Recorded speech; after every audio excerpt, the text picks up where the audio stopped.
진정한 의미를 깨닫게 합니다. 이 영화는 비뚤어진 기독교의 구원관을 비판해요. 여자 주인공인 신혜는 남편을 잃고 남편의 고향인 밀양에 내려와서 삽니다. 아들과 살았는데 거기서 아들마저 유괴당하고 아들은 이렇게 죽게 됩니다. 방황하던 끝에 교회를 만났고 교회에서 은혜도 받고 그 은혜를 받다 보니까 용서해야겠다는 너무 강한 확신이 든 거예요. 그래서 아들을 유괴해서 죽인 사람의 집 그 감옥에 찾아가서 그를 용서하겠다라고 하려고 했는데 이 인간이 나오는데 완전히 그 평온한 모습으로 앉아있는 거예요.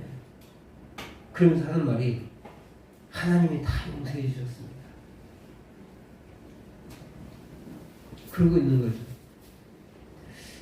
이 신혜가 그 사람을 용서해 주러 갔는데 내가 용서하지 않았는데 자기 혼자 용서받고 있는 그 모습을 보면서 화가 났어요. 왜 나는 용서하지 못했는데 저 사람은 용서받았지? 라는 충격에 휩싸여서 굉장히 방황합니다. 그래서 교회 가는 것을 멈춰요. 교회 안 다닙니다. 은혜도 받고 방언도 하고 그랬는데 이제 그걸 안 하는 거예요. 못하겠는 거예요. 왜 하나님이 어떻게 하나님은 나는 용서 못했는데 그 사람을 용서해 줄 수 있을까라는 생각이. 그러다가 이제 미용실을 갔는데요. 미용실에서 머리를 자르기를 했어요. 근데 알고 보니까 머리를 자르는 중간에 이 나의 머리를 손대고 있는 이 여인이 그 요괴범의 딸이라는 걸 알게 된 거예요. 도저히 머리카락을 못 맡기고 있는 거예요. 나왔어요. 근데 머리를 자르다 말았으니까 얼마나 보기 싫어요. 근데 자기가 이제 혼자 자르려고 했는데 저기야 앞에 서 있는 종찬이라는 사람이 이 여인 신혜를 처음부터 좋아했어요. 올 때부터. 계속 옆에 따라다녀요. 예배당에 갈 때도 어디를 갈 때도 계속 옆에 앉아 있어주고 챙겨줍니다. 그런 상황에서 혼자 머리카락을 자르려고 하는 이 신의 앞에 거울을 들어주는 거예요. 어떤 분이 이 영화를 보면서 리뷰를 썼어요. 이 영화로 느낀 점을 쓴 거예요. 기독교인이에요. 이렇게 썼어요. 구원에 대해서. 현세에서의 구원. 이분은 이제 현세랑 죽어서 가는 것과 좀 다르게 생각하신 것 같아요. 현세에서의 구원은 역시 사랑에 있다는 것 아닐까라고 하면서 기분이 좋은 결말이었다라고, 이게 자기에게는 가장 좋은 결말이다라고 하면서 글을 냈더라고요. 물론 신학적인 관점으로 하면 이게 틀린 말이긴 해요. 근데 이분이 하고 싶은 말은 이 종찬의 아가페적인 끝내 곁에 있어주려고 하는 이것이 하나님의 사랑이고 이것이 기독교고, 구원은 삶에서 이루어져야 한다는 것을 보여주고 있다는 것을 이렇게 자기만의 글로 표현한 것 같아요. 종찬은 신혜를 헌신적으로 살아가며 그의 삶을 도와 결국 일상으로 회복할 수 있도록 돕는 거예요. 위기의 신혜를 종찬이 사랑의 감수성으로 섬기고 살려주고 있는 거예요. 그래서 이 글쓴이가 현세에서의 구원은 역시 사람에게 있다는 건 아닐까라고 질문형의 결말을 낸 거죠. 이 신에게 있어서 이 현실을 살아가게 할 수 있는 구원의 탈출구가 누구였냐? 바로 이 종찬이라는 인물이라는 거예요.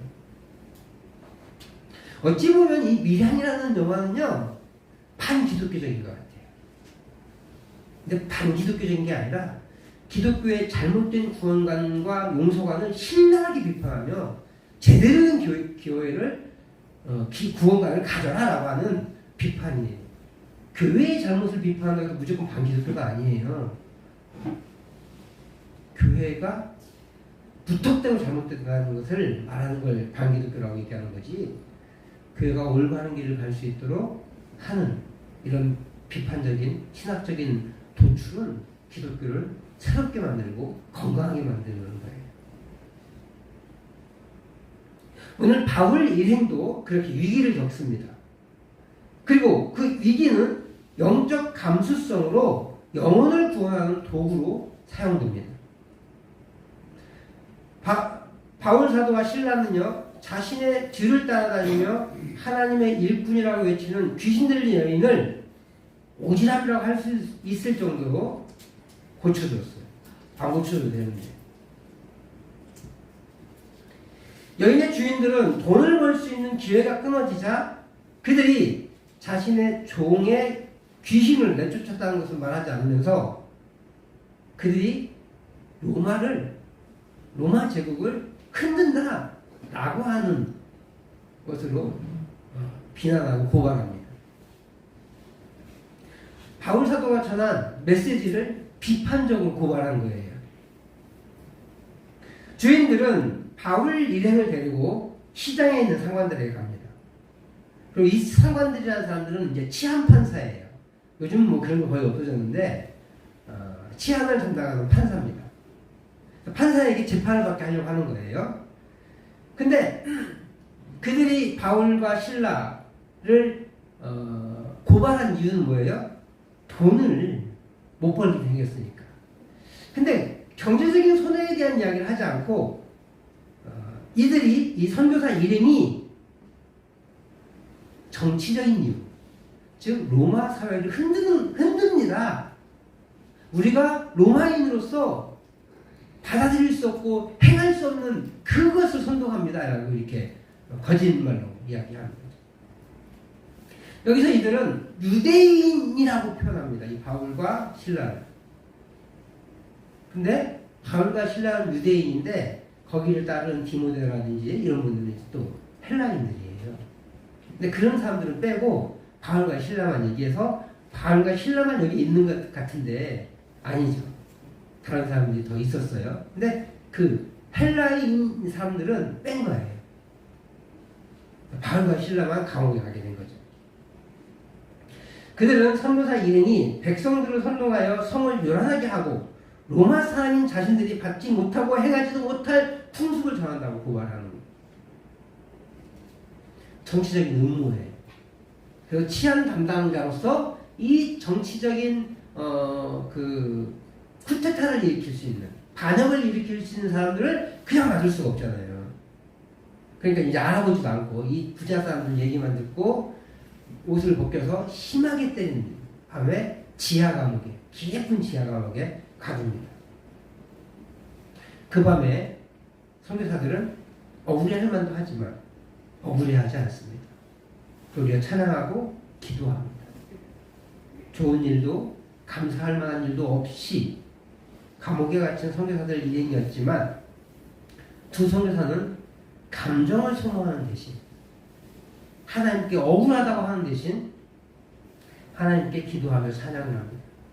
우리 편에는 찬양하고 또 기도했다라고 표현되어 있는 것처럼 보이는데 원래는 이런 뜻이에요. 기도하면서 찬양했다. 그러니까 기도의 내용이 찬양인 거예요.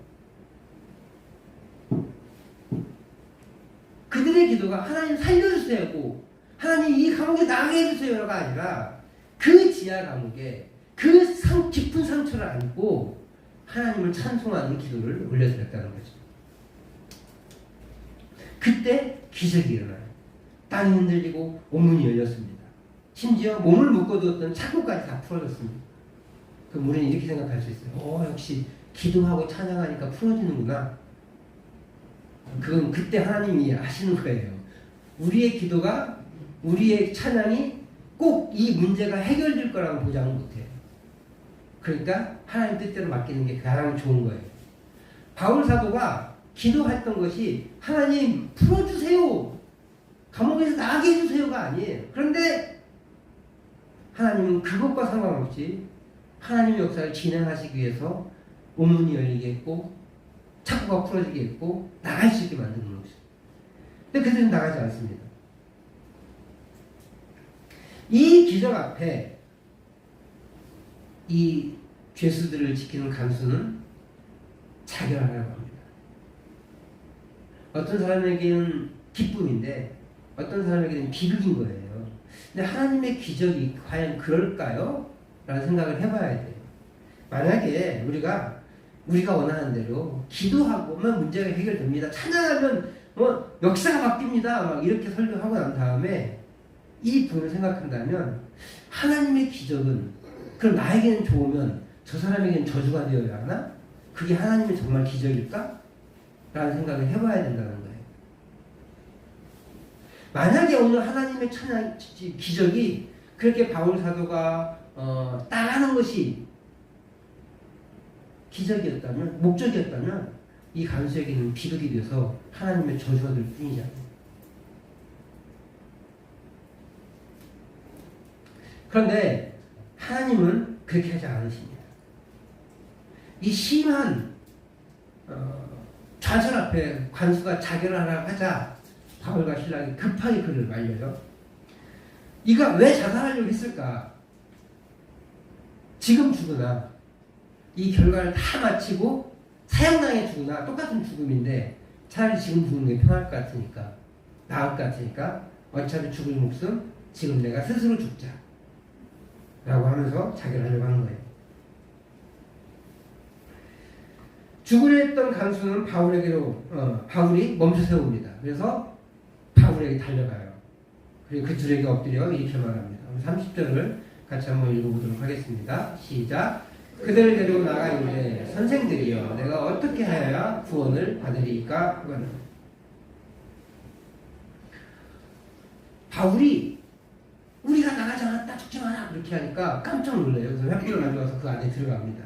그 정도로요 그 안이 깜깜했다는 거예요. 안 보였다는 거예요. 있으니까 진짜 있는 거예요. 그러니까 그 사람이 무릎을 꿇습니다. 이 사람들이 기적을 일으킨 것을 본 거예요. 그러면 거의 신적인 존재잖아요. 그러니까 무릎을 꿇을 수밖에 없었어요. 그리고 데리고 나가서 선생님이요 내가 어떻게 하여 구원 받겠습니까? 라고 묻는 거죠. 근데 중요한 것은 선생이라는 뜻인데 이 선생은 이 사람이 불렀던 단어는 퀴리오스예요. 그냥 두 명이니까 퀴리오이에 더 복수적으로 썼어요. 근데 퀴리오스라는 말 많이 들어봤잖아요. 주님이라는 뜻이에요. 주님은 누구에게만 부를 수 있어요? 우리는 예수님인데 로마인들은 황제에게만 부를 수 있는 거예요. 신이에요, 신. 그러니까 사실 주님, 우리 말 표현은 주인님인데 주인은 말이 안 되잖아요. 그래서 주님 이렇게 줄여서 부르는 거예요. 근데 정확하게는 하나님이시니까 주 하나님, 주신님 뭐 이렇게 하겠죠. 귀신진자를 써가지고 로마 황제에게만 붙일 수 있고 신에게만 붙일 수 있는 단어가 퀴리오스입니다. 근데 지금 이 사람이 얼마나 급했으면 이 앞에 있는 두 기적을 일으켰던 심지어 착고까지 풀어지게 만들었던 그 두 사람이 신처럼 부른 거죠. 그래서 퀴리오이 부른 거예요.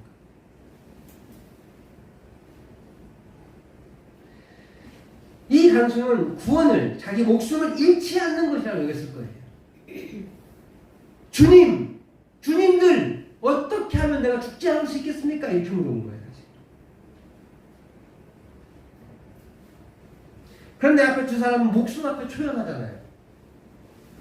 감옥에 갇힌 두 사람은 오히려 죽음 앞에 초연하고 그가 기도하며 찬양할 때 모습을 보았기에 이 사람에게는 뭔가 특별한 게 있겠구나라고 생각하면서 그 두 사람에게 주님이라고 표현한 거예요.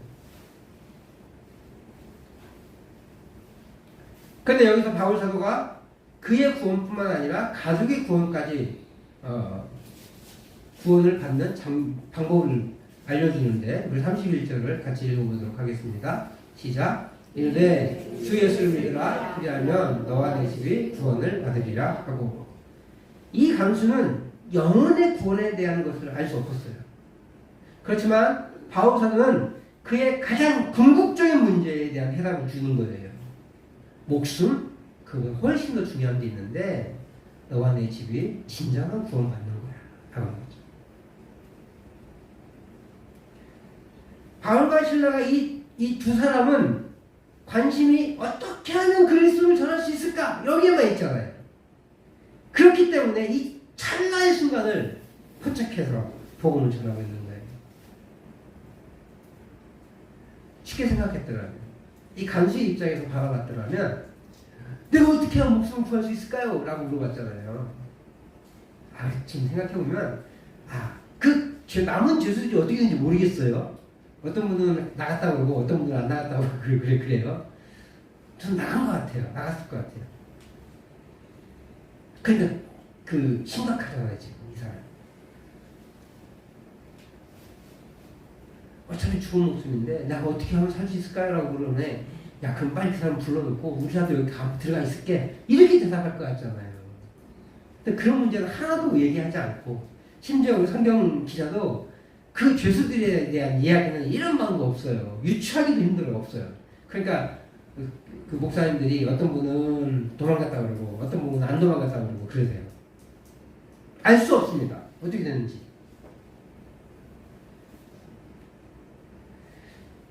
그런데 바울 사도는 이 사람의 육적인 목숨에 관심이 있는 것이 아니라 진짜 영혼에 관심이 있으신 거예요. 그래서 영혼에 대한 문제에 대한 해답을 제시하는 겁니다.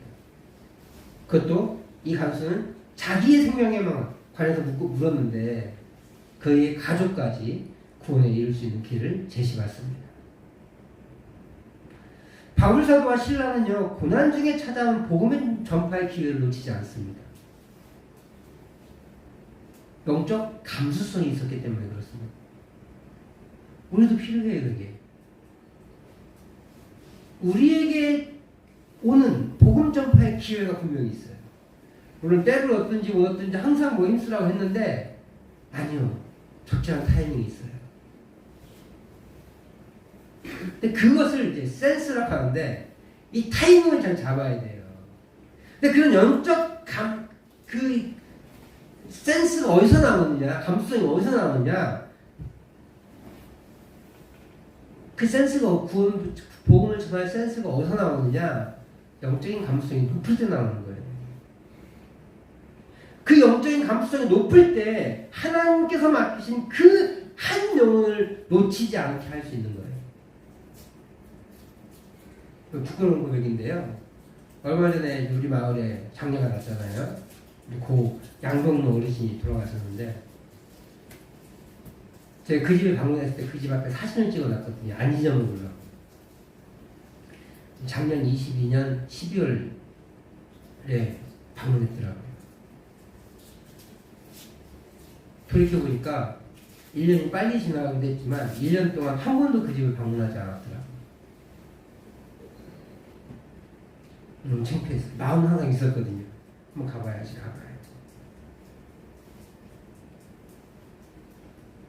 그 사이에 요양병원에 가시고 그곳에서 생을 마감하셨다는 소식을 전해 들었어요.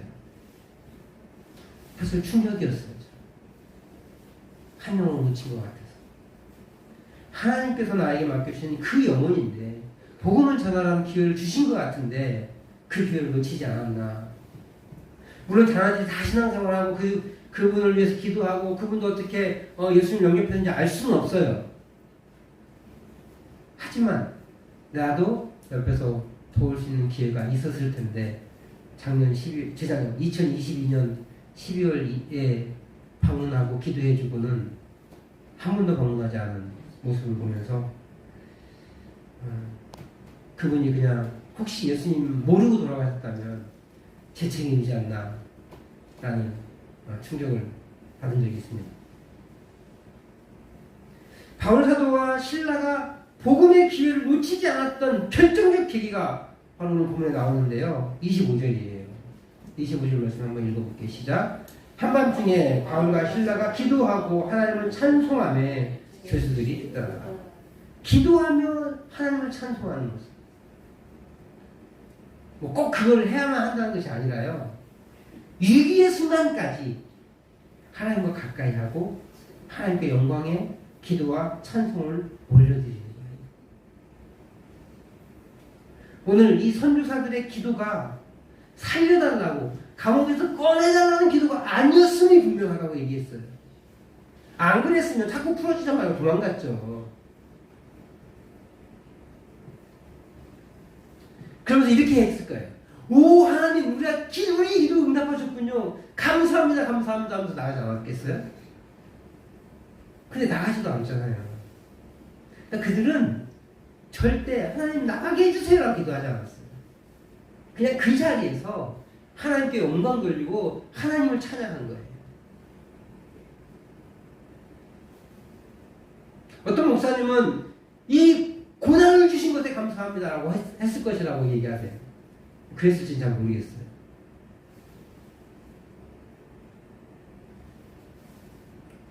하지만 분명한 것은 그 심하게 맞은 몸을 가지고 기도하고 찬양했다. 그것도 자신의 욕심을 구한 게 아니라 하나님께 영광 돌리는 기도를 올려드렸다는 거예요. 그들의 찬양과 기도가 한 영혼을 살리는 도구가 된 거예요. 이런 영적인 민감함이 한 영혼을 살린 거예요. 아니, 전 가족을 구원한 거예요. 하나님은 이렇게 한 영혼을 구원하시기 위해 바울과 실라를 고난에 처하게 하셨고, 그들의 찬양과 기도를 들으시고 간수와 그 가족을 구원하셨습니다. 바울과 실라는 구원의 한순간을 포착하여 간수와 간수의 가족을 구원하는 도구로 사용된 겁니다. 저와 여러분들이 이런 영적 민감함이 충만할 수 있기를 소망합니다. 우리에게 전도 대상자들이 있잖아요. 가족들이, 안 믿는 가족들이 있잖아요. 막 듣든지 안 듣든지 막 전하는 그런 것도 필요할 수 있어요. 정말 근데 아무 때나 반복적으로 계속 하면 뭐가 돼요? 잔소리가 되죠. 그렇기에 때를 잘 선택해야 돼요. 때를 내가 만들어내야 돼요. 때가 틈이 딱 보일 때 파고들어야 돼요. 근데 그 문제는 놓치기가 쉽다는 거죠. 약간만 방심하면 그 틈이 안 보입니다. 그의 마음이 어떻게 열렸는지 잘 몰라요. 그러니까 대화를 자주 해야 될 것이고, 계속해서 기도해야 될 것이고, 하나님 뜻을 구해야 될 것이에요.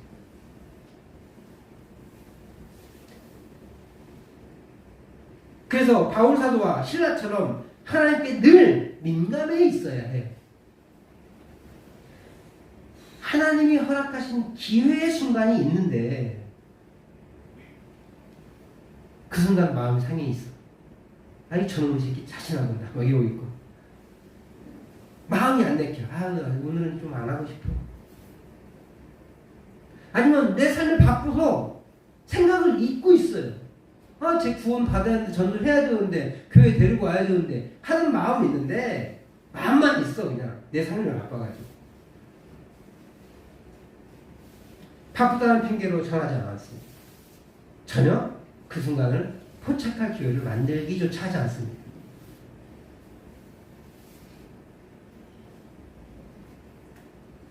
그렇다면 그 기회가 우리에게 떨어지지 않고요. 그 기회가 왔음에도 그것이 기회인지 아닌지 모르게 되는 일이 벌어지는 거예요. 전할 수가 없죠. 중요한 것은요. 하나님이 간수와 그 가족을 구원하시기 위해 바울과 신라에게 고난을 허락하셨다는 거예요. 심하게 채찍질 맞고요. 그다음 지하 감옥에 갇혀서 죽을 수 있는 그런 운명에 처하게 만드셨다는 거예요. 우리는 이렇게 생각합니다. 고난은 우리 신앙을 방해하게 하고 창피하게 하고 하나님이 복 주시지 않았다고 여기며 살아가게 만듭니다. 그것이 고난이에요.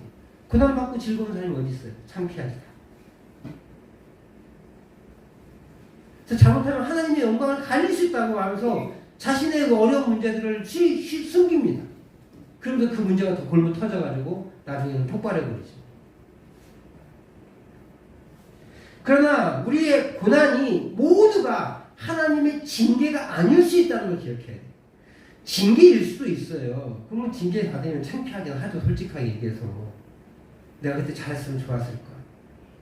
미리 좀 예측하고 이렇게 대처했으면 좋았을 걸. 뭐 이런 창피함이 있을 수 있죠. 징계받을 때 그렇게 하죠. 근데 원인 모를 고난을 당할 때 있잖아요. 욕처럼. 그런 게 더 많지 않아요, 솔직히? 근데 그 고난마저도 내가 뭘 잘못했을까 막 고민에 빠져가지고 시시하고 감추고 막 그러려고 한단 말이에요. 물론 그럴 수 있어요. 내가 뭘 잘못한 게 있어서 터졌을 수도 있어요. 근데 그때 나는 최선을 다한 건데. 그렇잖아요? 그래서 고난이 모두가 하나님의 징계고 하나님의 영광을 가리는 것이고 나쁜 것이다 라고 해서는 안 돼요. 오히려 고난은 나에게 영적 감수성을 풍부하게 해주는 하나님 앞에 더 민감하게 해주는 축복의 통로다 라고 고백할 수 있어야 돼요. 그래서 우리 영적 감수성을 길러내고 하나님이 역사하시는 도구로 사용하시기 위해 우리에게 고난을 허락하신다 라고 믿으신다면 우리는 고난까지도 고난 앞에서 좌절하지 않습니다. 고난 앞에서 숨기지 않습니다. 고난 앞에서 위축되지 않습니다. 그러므로 더욱 하나님과의 관계가 깊어지고 그 관계를 기반으로 해서 하나님이 주시는 마음의 소리에 귀 기울일 수 있어야 돼요. 그렇게 우리가 고난의 순간에도 하나님과의 관계를 잘 유지하여 영적 감수성을 기르고 그것을 통해 역사하시는 하나님의 인도하심을 잘 받아요. 그리고 그것을 가지고 복음을 전하는 기회로 삼아야 할 줄 믿습니다. 저 우리 성도님들이 우리 자녀를 위해서, 남편을 위해서, 살아가는 이웃들을 위해서 기도하실 때, 그리고 복음을 전하고자 기회를 잡고 있을 때, 그때 사단의 방해들이 많이 있지만 그 틈이 보입니다. 그 틈을 비집고 들어가야 되는데 그 비집고 들어가기 위해서는 영적인 감수성이 풍부해야 돼요. 하나님부터 민감해져야 돼요. 그래서 그러기 위해서 우리가 날마다 주님 가까이 하고 함께 기도하고 그리고 하나님의 영광을 위해 살아가고 욕심의 기도는 좀 내려놓으셔야 돼요. 필요하지만 그 기도 제목도 욕심의 기도보다는 하나님께서 영광 받으시는 기도를 그 기도들을 올려드리므로 그 하나님의 마음에 주시는 그 사인들 있잖아요. 또 말씀을 묵상할 때 주시는 그 감동들을요 하나하나 실천해 가면서 마음이 무너졌을 때 그들에게 복음을 증거하고 교회를 인도하고 그렇게 해서 하나님의 은혜를 누리고 복음을 전파하는 전파자가 되기를 주의 이름으로 축복합니다.